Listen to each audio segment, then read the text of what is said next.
کروا چکی ہے، جس کے حوالے سے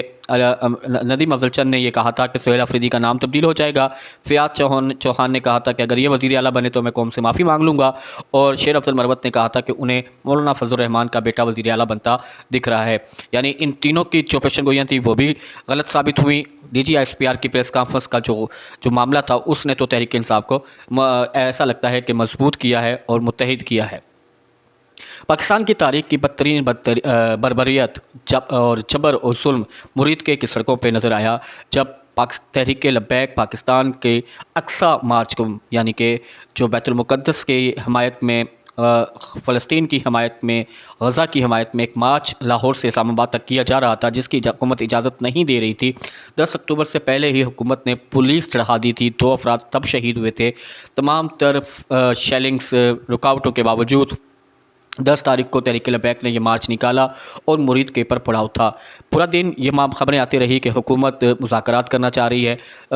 سعد رضوی صاحب بھی مذاکرات کی متلاشی رہے، مذاکرات کی تلاش کرتے رہے، مذاکرات کا حوالے سے انتظار کرتے رہے، لیکن ایٹ دا اینڈ نائٹ، یہ رات کے آخری پہر میں مذاکراتی ٹیم تو نہیں آئی، لیکن چاروں طرف سے گولیوں کی اور شیلنگ کی بوچھاڑ کر دی گئی۔ کئی غیر مصدقہ اطلاعات کے مطابق متعدد ہلاکتیں ہوئی ہیں، شہادتیں ہوئی ہیں۔ ایک پولیس اہلکار بھی اس پورے واقعے میں جان بحق ہوا ہے اور اس کی بھی جان گئی ہے۔ متعدد مظاہرین جو اقصی مارچ کر رہے تھے، بیت المقدس کے ساتھ یکجہتی کر رہے تھے، غزہ کے ساتھ یکجہتی کر رہے تھے، فلسطین کے ساتھ یکجہتی کر رہے تھے، ان کی بھی شہادتیں ہوئی ہیں، ان کی بھی زندگیاں ختم ہوئی ہیں، دم توڑی ہیں۔ مرید کی کا وہ سڑک لہو سے لہو لہان ہے، گاڑیاں جل کر خاکستر ہو چکی ہیں، ہر طرف چھتڑے پڑے ہیں، کپڑوں کے چپلیں پڑی ہیں، زخمی بدن کو مختلف ویڈیوز میں دکھائے گئے ہیں۔ اگر ہم یہ کہیں کہ پاکستان کی تاریخ کی بدترین بربریت کا مظاہرہ ریاست پاکستان کے اداروں نے اپنی جلد بازی میں کیا ہے، اگر مذاکرات کر لیے جاتے اور تاکہ واضح تھا کہ سعد رضوی اس پر راضی تھے اور متعدد بار اعلان کر رہے تھے، تو یہ جو اتنا بڑا ریاست کے شہریوں کا نقصان ہوا ہے۔ پاکستان جمہوری ملک ہے، ہر شخص کو اپنی بات کرنے کا حق ہے، اپنے اظہار کا حق ہے۔ اگر کوئی فلسطین کے ساتھ ساری جماعتیں اپنی اظہاری یکجہتی کر رہی تھیں، ملینز مارچ کر رہی تھیں، تو تحریک لبیک کو بھی اجازت ہونی چاہیے تھی، جبکہ تحریک لبیک کراچی میں ملین مارچ کر چکی ہے، غزہ مارچ کر چکی ہے، کہیں بھی کوئی اس نے نقصان نہیں پہنچایا۔ آخر پنجاب ہی میں کیوں ان پر اتنی بڑی بربریت کی گئی ہے؟ یہ ایسا سوال ہے جس کا جواب بہرحال تاریخ نے ضرور مانگنا ہے، اور مریم نواز کے سفید کپڑوں پر تحریک لبیک کے معصوم کارکنوں کے خون کے دھبے ضرور موجود ہیں۔